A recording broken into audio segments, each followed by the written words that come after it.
এরকম কঠিন মুহূর্তে আমি বাস্তবে জেলে যাওয়ার পরে দেখেছি এক কারারক্ষী আমার বলছিল, তোরা বাড়ি না কুতুবউদ্দিন নাম জানো, আমার বলছে হুজুর যেদিন মীর কাসেম আলীর ফাঁসি হবে ওইদিন মাগরিবের সময় আমার দায়িত্ব ছিল।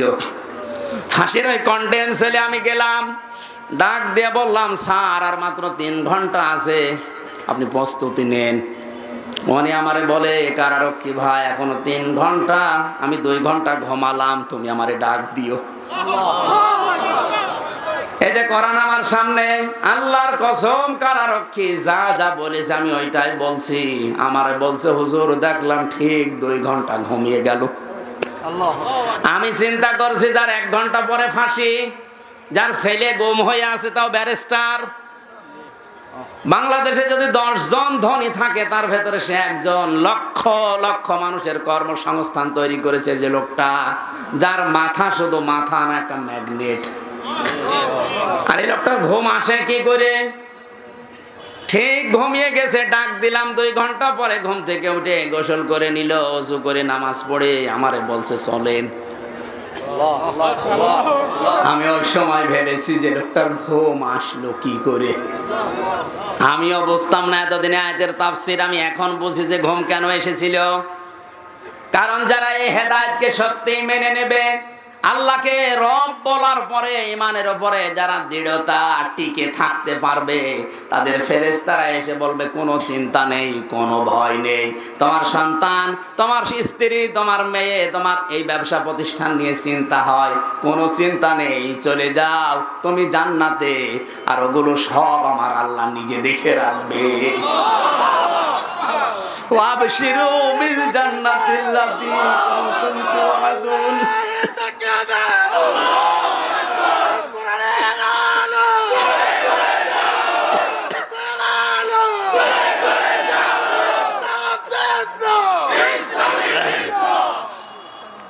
বাস্তবতা এইটা। আমি 3 বছর আটক অবস্থায় না থাকলে অনেক কিছু জানতাম না। এই আয়াতগুলো আমার বুঝে আসতো যে মানুষের ঘুম আসে কি করে বলেন তো। সময় ছেলে হারিয়েছে, গুম হয়েছে, সাধারণ ছেলে না, ছেলে ব্যারিস্টার, বুঝতেছে? তাও আমার মতো সাধারণ হামজা হলে তো হয়তো লক্ষ লক্ষ মানুষ কর্মসংস্থান তৈরি করেছে লোকটা। তার মেধা তো মেধা না, আমার মনে হয় তার মাথাটা একটা কম্পিউটার ছিল। এইরকম মানুষের ঘুম আসছে কি করে? আমার এই যদি 2টা মেয়ে নিয়ে একটা বউ নিয়ে ঘুম না আসে, আমার তো আর কিছু নেই, শুধু এইগুলোই। আর তার এত বড় বিশাল সাম্রাজ্য, তার ঘুম আসলো কি করে? অবশ্যই আমার আল্লাহ তাতানাজ্জালু আলাইহিমুল মালাইকা, ফেরেশতা পাঠিয়েছিলেন, নাই তো ঘুম আসার কথা না। জেলখানায় সবচাইতে বেশি চলে, সবচাইতে বেশি চলে ওখানে ঘুমের বড়ি, কারণ ঘুম আসে না। হাজারো মানুষ এই বড়িটার উপরে ঘুম আসতে যায় না, যেন বড়ি খেতে আসে। আমি যে কত বড়ি খেয়েছি আমি নিজেও জানি না। অথচ লোকটার মাথার উপরে মাত্র 3টা ঘন্টা, জীবন শেষ হয়ে যাবে, আর বলছে আমি 2 ঘন্টা ঘুমিয়ে নেই। এজন্য এই হেদায়েতটা যদি আমরা এখনো মেনে চলতে পারি, আবার যেখান থেকে আল্লাহ আমাদের নামিয়ে দিয়েছিলেন, উনি কথা দিয়েছেন ওখানে ফেরত নিয়ে যাবেন। আল্লাহ আমাদেরকে যেন মেনে নেওয়ার তৌফিক দেন। লা ইলাহা ইল্লাল্লাহু ওয়াহদাহু লা শারীকা লাহু ওয়া আশহাদু আন্না মুহাম্মাদান আবদুহু ওয়া রাসূলুহু সাজ্জিদুল কাওনাইন সাল্লাল্লাহু আলাইহি ওয়া আলা আলিহি ওয়া আসহাবিহি ওয়া তাবাইহি আজমাইন লাইলা ওয়া নাহারান ফিত তারফাইন فقد قال الله تعالى في كلامه المجيد وبرهانه التوحيد জবান খুলে পড়ে না আউযু বিল্লাহি মিনাশ শাইতানির রাজিম বিসমিল্লাহির রহমানির রহিম قلنا اهبطوا منها جميعا فإما يأتينكم مني هدى فمن تبع هداي فلا خوف عليهم ولا هم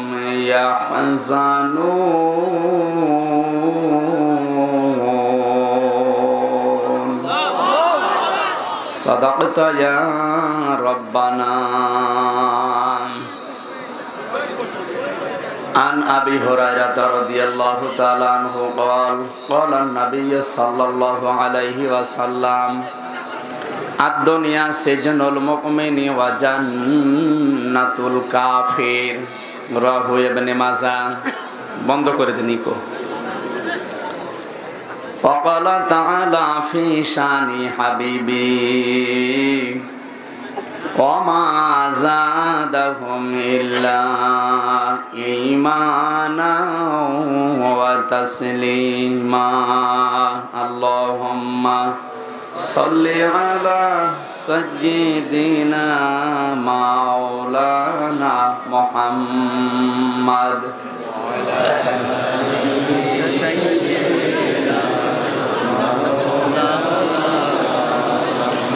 রসুল আমার ভালোবাসা রসুল আমার আলো আশা রসুল আমার প্রেম বিরহের মূল আলোচনা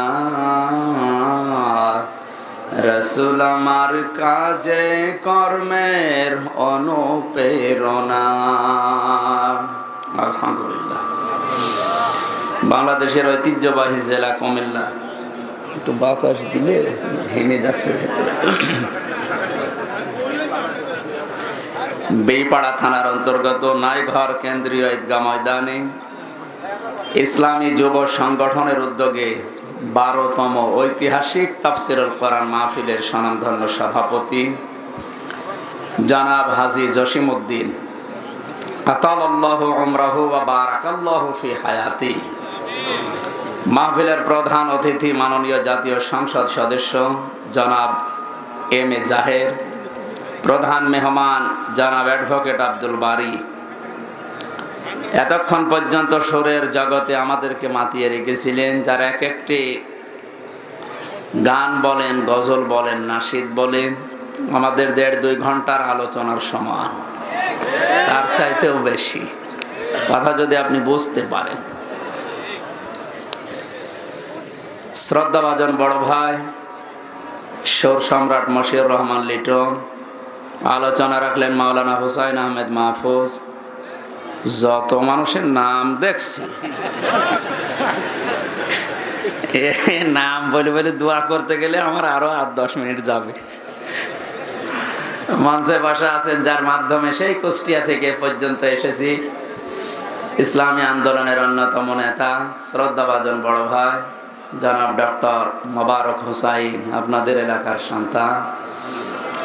আরফা'না লাকা যিকরাক, মঞ্চে বসা ওলামা ইকরাম, সামনে বসা মুসলমান ভাইরা, পর্দার আড়ালের সম্মানিতা মা এবং বোনেরা, প্রশাসনের ভাইরা, বিশেষ করে কিরামান কাতিবিন যারা এসেছেন, আসার সময় অনেকগুলো চোখে পড়েছে, তো এই জন্য বলছি খুব ঝামেলায় আছে।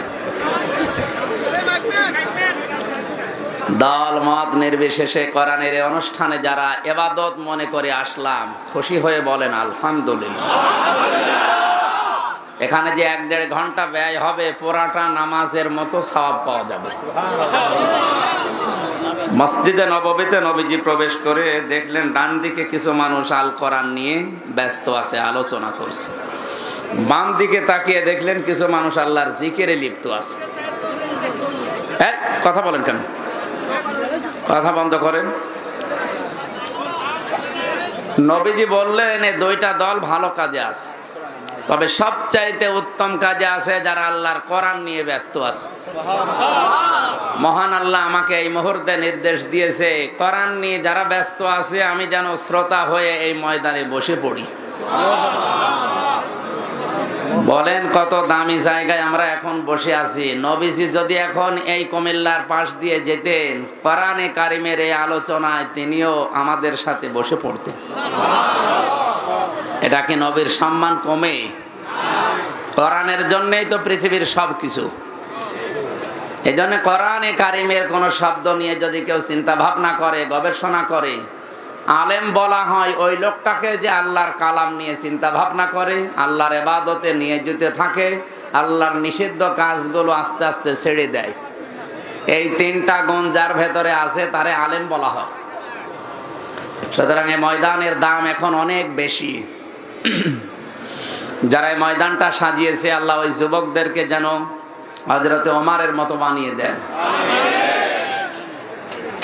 60 বছর নফল ইবাদত করে আপনি দাড়ি পাল্লার এক প্রান্তে তুলে দেন। মাজলিস ফিকহিন খায়রুম মিন ইবাদাতি 60 সানা। নবীজি বলেন এরকম একটা অনুষ্ঠানে যেখানে কোরআন হাদিস বোঝানো হয়, কেউ যদি 1 ঘন্টা ব্যয় করে 60 বছর নফল ইবাদতের চাইতেও বেশি সওয়াব পাওয়া যায়। এই রকম মনে করে আমরা বসেছি। রাজি আছেন তো? বিশ্বনবী বলেন মান ক্বালা বিহি সাদাকা, যারা কোরআন দিয়ে কথা বলে পৃথিবীতে তারাই সত্য কথা বলে। এ কথাটা পড়তে গিয়ে কয়েকদিন আগে চট্টগ্রাম থেকে আসার সময়, আমি নাম নিলাম না, একজন বড় নেতা পাশের সিটে বসা আমারে বলছে, হুজুর মিথ্যা কথা আর কত বলবো। মিথ্যা বলতে বলতে জীবনটা শেষ করে ফেললাম, আর কত ধোকা দেব মানুষকে। তার মানে যার কথাই কোরআন নেই ও কথা মিথ্যা কথা। এক কথা বুঝতেছেন? আমার আমিলা বিহি উজিরা, যারা কোরআন দিয়ে আমল করবে তাদের পুরস্কার আল্লাহ নিচে দিবেন। আপনি হাদিসের আমল, ফাজাইলের আমল করলে সওয়াব পাবেন না তা না, হয়তো কিয়ামতে ফেরেশতাদের নবীদের দিয়ে আল্লাহ পুরস্কার তুলে দেবে। আজকে আমাদেরকে যেমন কেস দিয়েছে, কিয়ামতের ময়দানে মহান আল্লাহ নিজে হাতে পুরস্কার দেবেন তাদেরকে যারা এই কোরআনের আমল করবে। এই কোরআনে 500 শরীয়তের বিধান আছে, আমল আছে। আজকে আমরা একটা জেনে বাড়ি যাব ইনশাআল্লাহ। কুষ্টিয়াতে একবার আমি জেলে যাওয়ার আগে 21 সালের দিকে এক মুরব্বী আমারে বলছিল, হুজুর এত ওয়াজ করেন 1-1.5 ঘন্টা 2 ঘন্টা, এত মনে রাখা যায়? এমন একটা কথা বলেন যে এক কথা মানবো, জান্নাতে চলে যাবো। মানে শর্টকাট আমল দেন। চিন্তা করলাম এর শর্টকাট আমল দেওয়া যায় কি করে দেখি।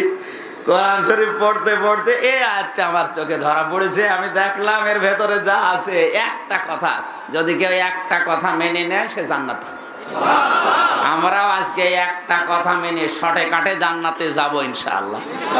কিন্তু এই একটাই মানা লাগবে, মানবেন তো?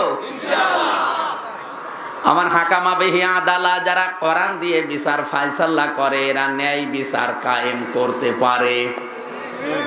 হাদিসের অংশ দ্বারা বোঝা যায় দুনিয়াতে যেখানে কোরআনের বিচার নেই ওখানে ন্যায় বিচারের পরিবর্তে অবিচার বেশি হয়।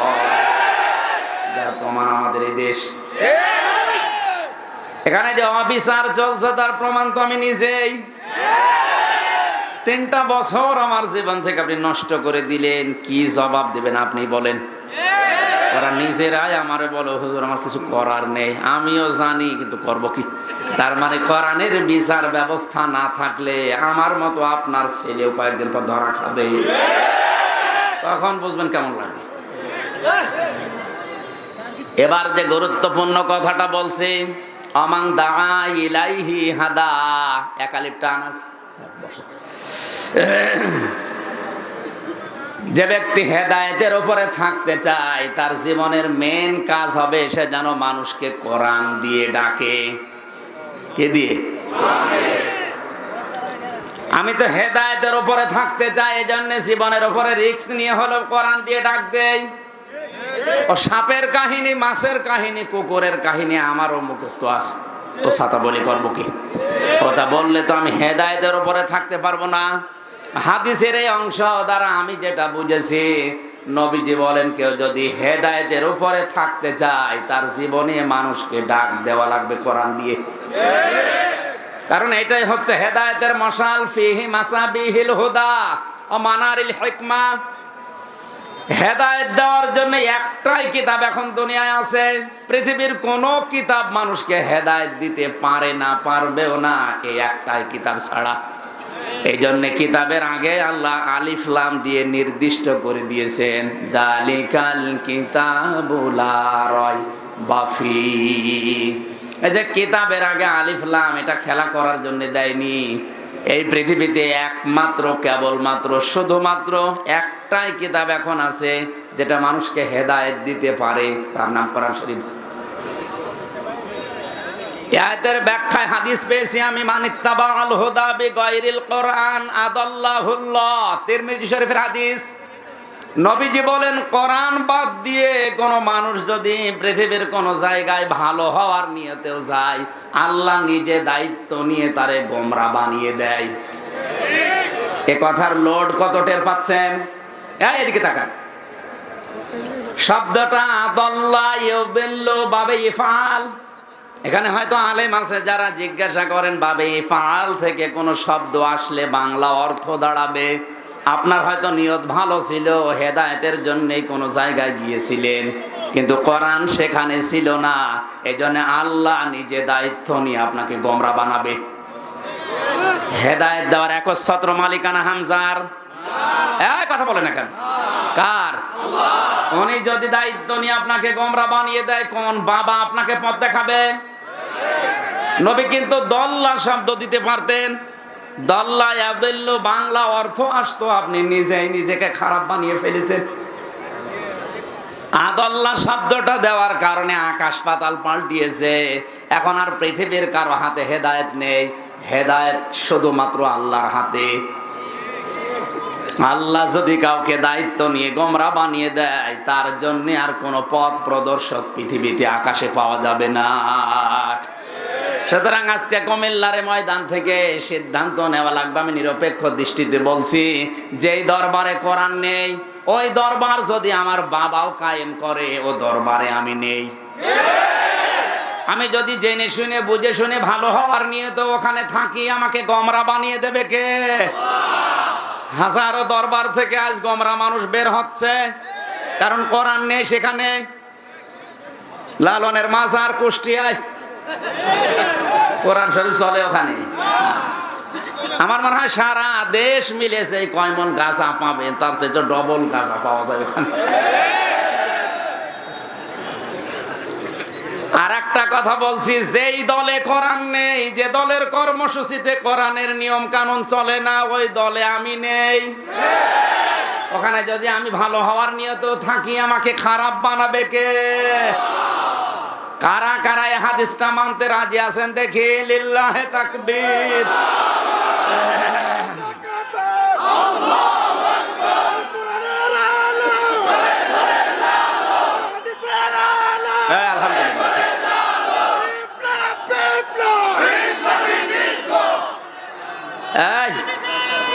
ঠিক আছে, ওয়াজ হয়ে গেছে না? এবার মোনাজাত করে দিই। আবার কি শুনবে? এই কথাটা মেনে নিলেই তো হয়ে গেল।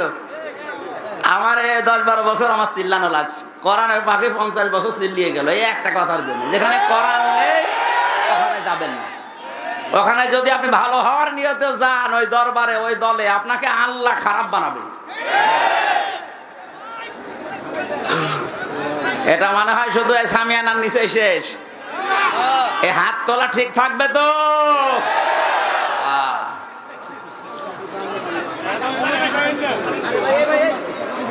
ভাই আপনারা যারা দাঁড়িয়ে আছেন, আপনাদের ডবল সওয়াব হবে আজকে। কারণ কোরআন শরীফে আমরা পড়েছি যে কোরআন পড়তে গেলে যদি কেউ কষ্ট করে পড়ে, ওর ডবল সওয়াব হয়।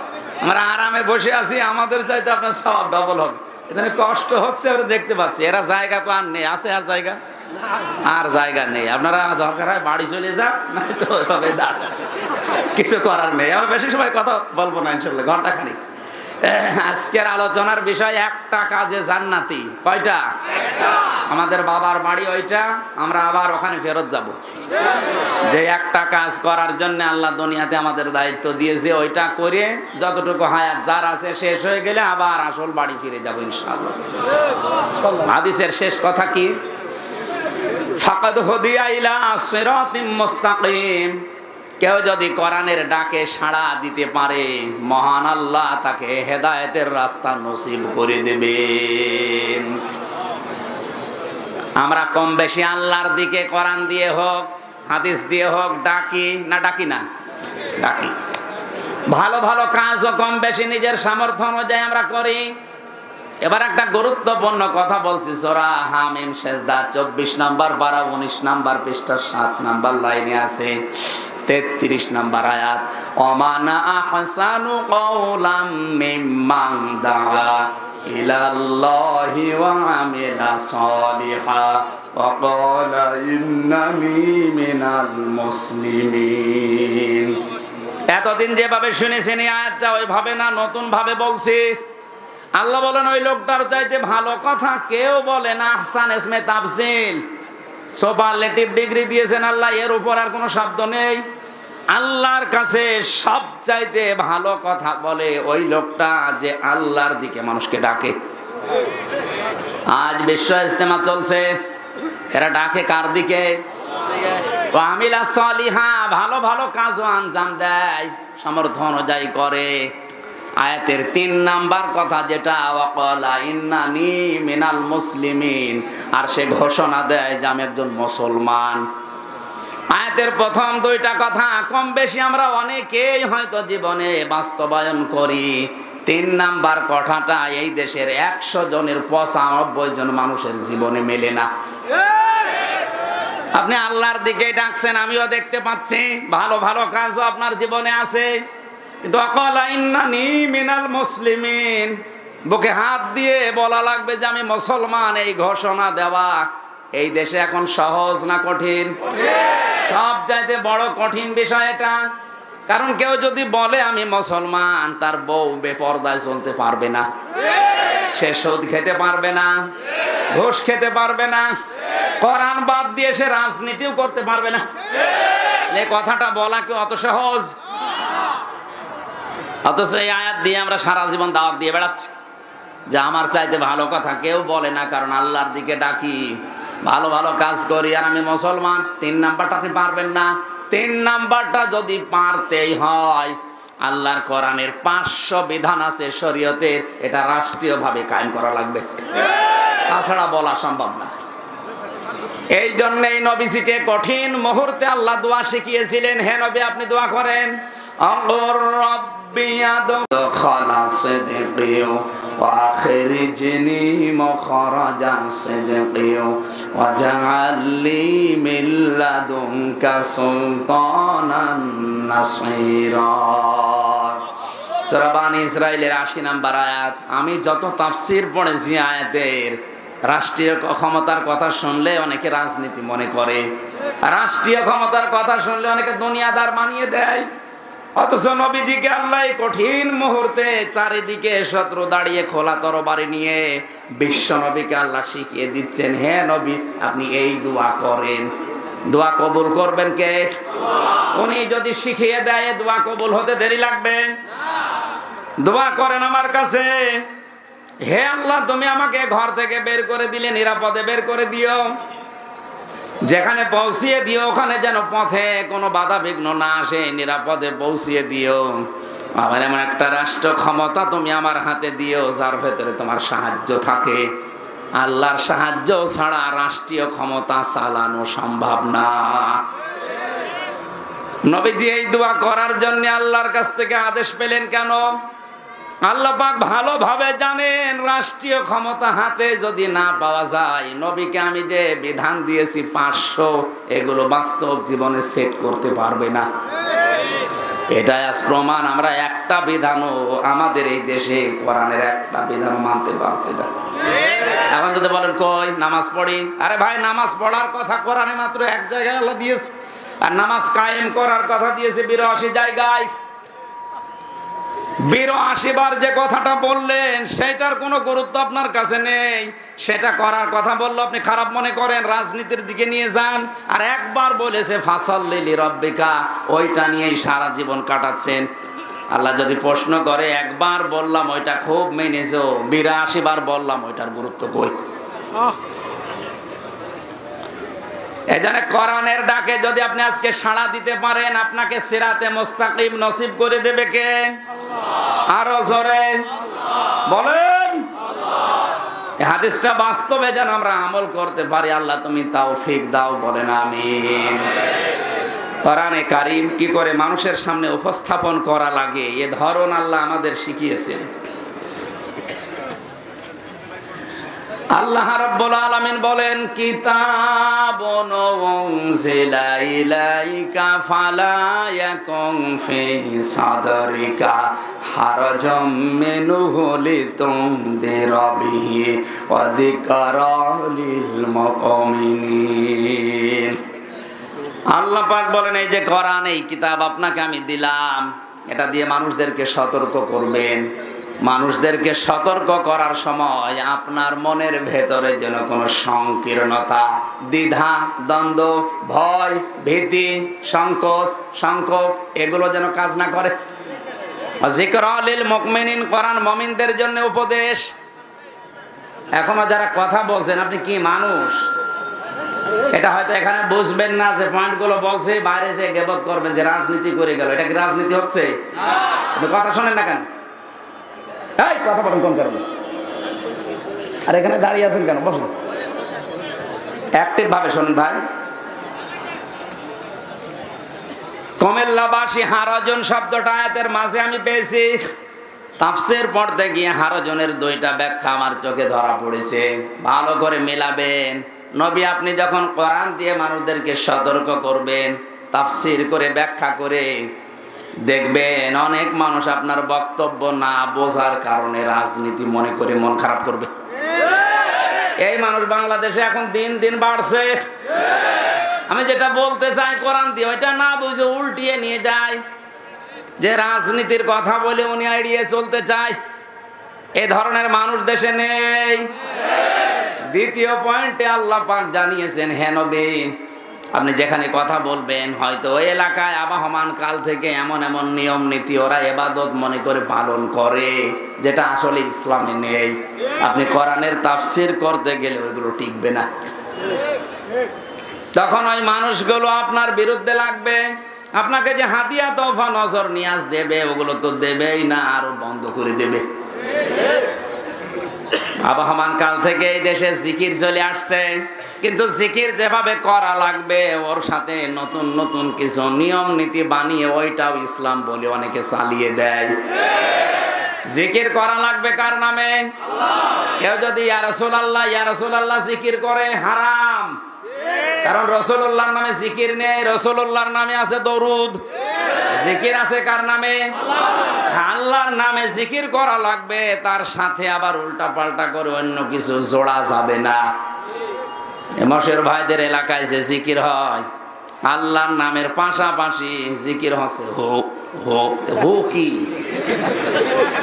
এখন যদি আমি ফরিদপুরে গিয়ে ওয়াজ করি, যারা আমারে নিয়ে গেল ওদের তো এই নিয়ম নীতির সাথে মেলে না।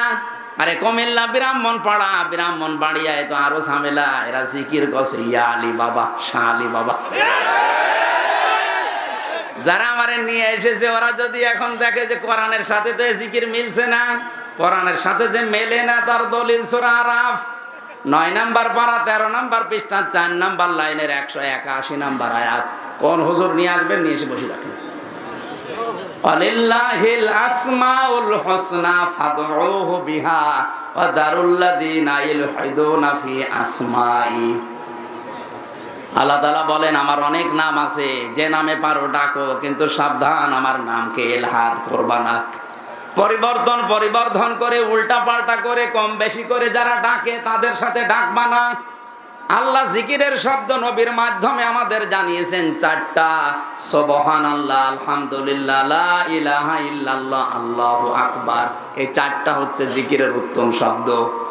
এগুলো বাদ দিয়ে যদি কেউ আল্লাহ আল্লাহ জিকির করার পরে শুরু করে ইয়া আলী বাবা, শাহ আলী বাবা, দয়াল বাবা, আল্লাহর কসম এটা হারাম।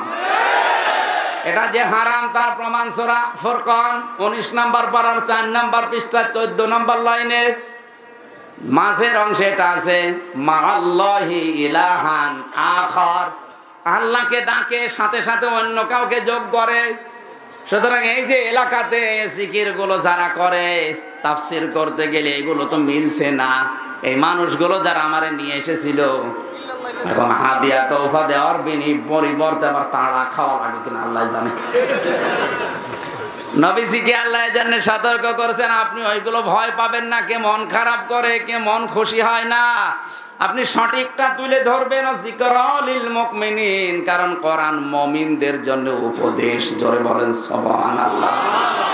আমরা যেহেতু মুমিন দাবি করছি, আজকের আয়াতটা আমাদের জন্য উপদেশ হবে ইনশাআল্লাহ।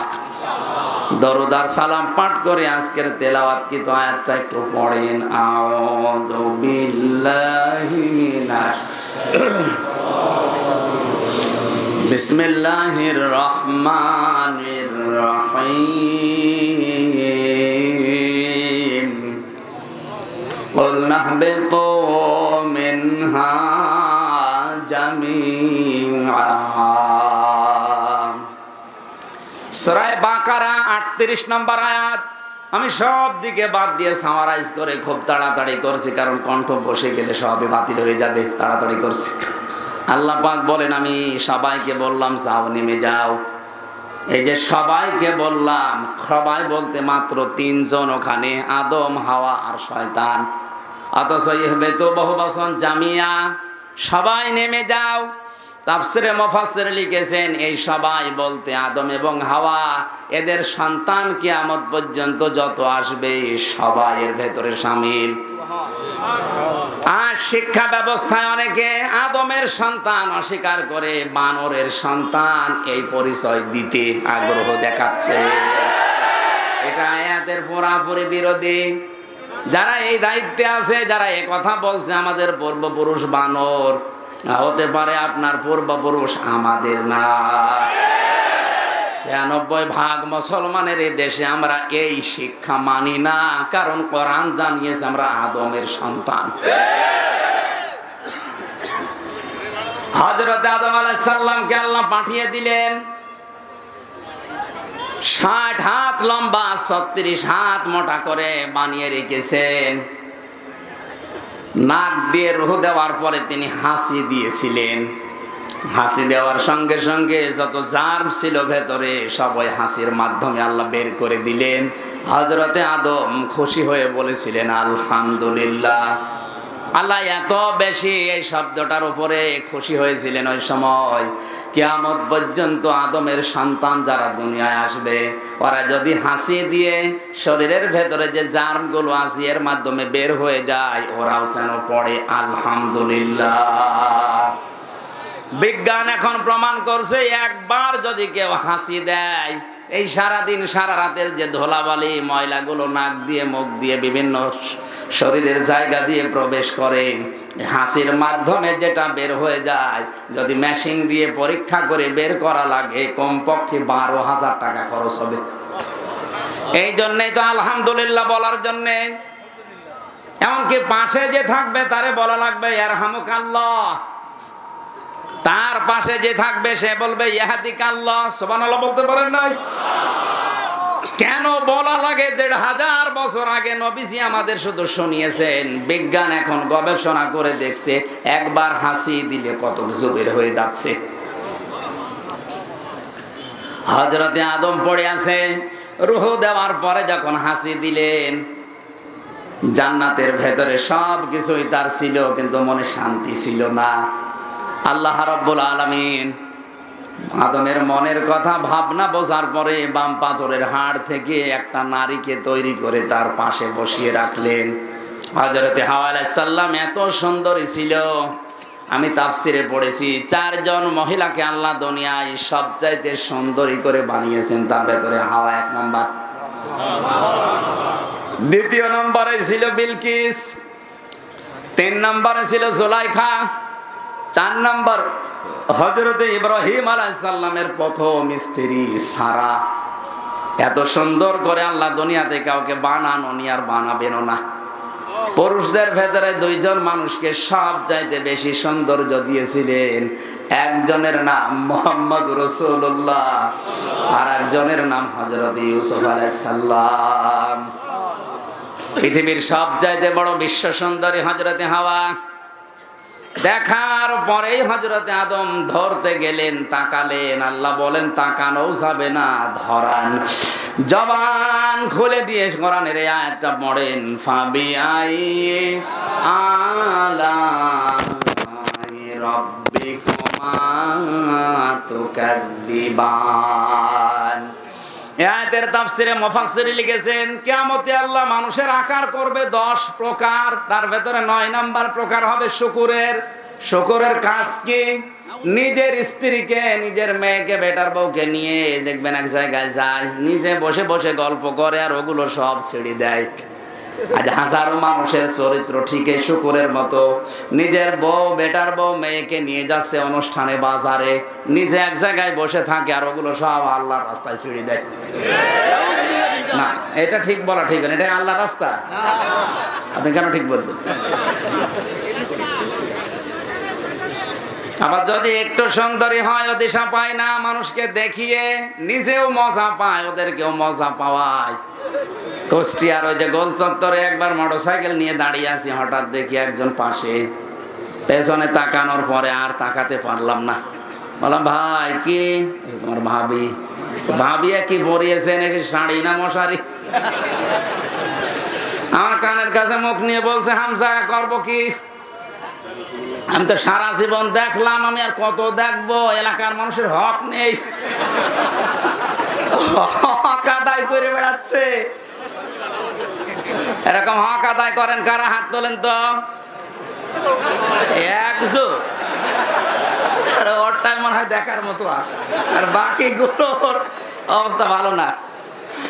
না, আমি শুধু হাসির জন্য বলি না, আপনার চেহারা থাকবে না, শুকর হয়ে উঠবেন।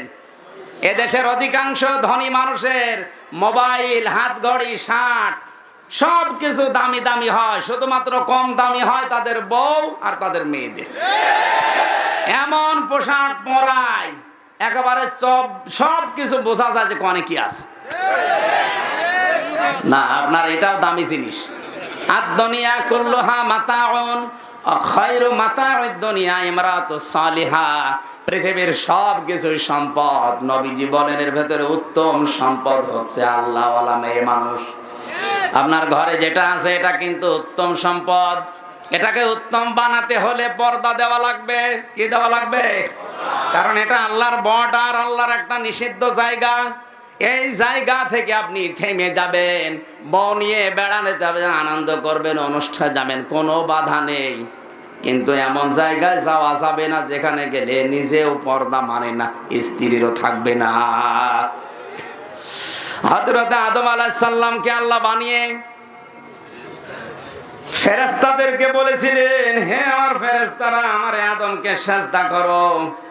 সবাই সিজদা দিয়েছে। আমার ঘটনা বলা উদ্দেশ্য না, আমি এখান থেকে শিক্ষা বের করতে চাই।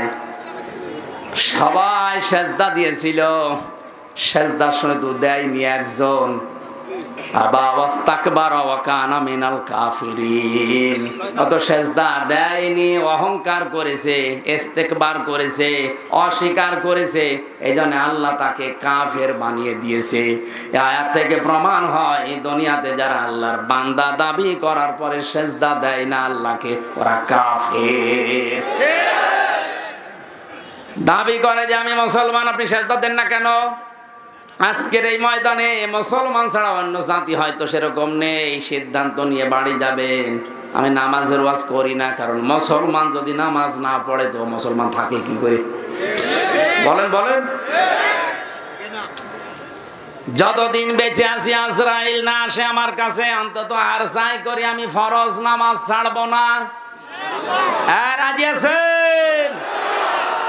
রাষ্ট্রীয় ভাবে যদি এটা কায়েম থাকতো, আল্লাহর কসম আমি আয়াতটা পড়তাম না। যেহেতু রাষ্ট্রীয়ভাবে নেই, আমার হিসাব আমারই দেওয়া লাগবে। এই জন্য ফরজ নামাজের সেজদা যেন জীবনে বাদ না যায়। কারণ কেউ যদি ফরজ নামাজ না পড়ে, আল্লাহ নিজেদের দায়িত্ব ছেড়ে দেয়। বলেন নাউজুবিল্লাহ।